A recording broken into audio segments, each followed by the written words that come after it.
एक छोटे से गांव में एक लड़का अपने माता पिता के साथ रहता था। वह उनका इकलौता बेटा था, लेकिन वह बहुत गुस्से वाला था। उसके गुस्से की वजह से वह अक्सर अपने दोस्तों और पड़ोसियों से झगड़ता रहता था, जिससे सब उससे दूर हो गए थे। उसके माता पिता बहुत परेशान रहते थे, क्योंकि उन्होंने उसे बार बार समझाने की कोशिश की, लेकिन वह हर बार नाकामयाब रहे। एक दिन उसके पिता को एक विचार आया। उन्होंने अपने बेटे से कहा, जब भी तुम गुस्से में आओ और अपना आपा खो दो, तो ये बैग लो और उसमें से एक कील निकालकर दीवार पर ठोक दो। लड़के को ये तरीका थोड़ा अजीब लगा, लेकिन उसने अपने पिता की बात मान ली। पहले दिन ही वह गुस्से में आकर 30 कीलें दीवार पर ठोक आया।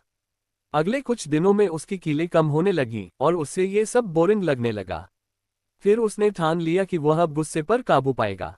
धीरे धीरे वह अपने गुस्से को काबू करने में सफल हुआ और एक दिन ऐसा आया जब उसने एक भी कील दीवार में नहीं ठोकी। अब उसके पिता ने उससे कहा, अब तुम उस दीवार से कीलें निकालो। लड़के ने ऐसा ही किया, लेकिन कुछ कीलें दीवार में गड़ी रही, जो वह निकाल नहीं सका।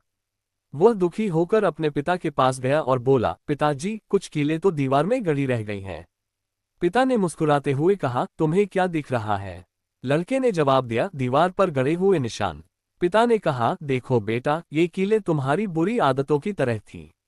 तुमने उन्हें निकाल दिया, लेकिन दीवार पर जो निशान रह गए हैं, वे हमेशा रहेंगे। गुस्से के बाद जो शब्द हम कहते हैं, वह किसी को भी घायल कर सकते हैं। तुम एक व्यक्ति को चाकू मार सकते हो और बाद में माफी भी मांग सकते हो, लेकिन उस घाव का निशान हमेशा रहेगा। तुम्हारे शब्दों से दूसरे लोगों को भी चोट पहुंच सकती है। फिर उन्होंने कहा, इसलिए अपने शब्दों का इस्तेमाल हमेशा अच्छे उद्देश्य के लिए करो। रिश्तों को बेहतर बनाने के लिए शब्दों का सही इस्तेमाल करो। अपने दिल से दया और प्यार दिखाने के लिए शब्दों का उपयोग करो। लड़के ने अपने पिता की बातों को समझा और अपने गुस्से को काबू में करने की पूरी कोशिश की।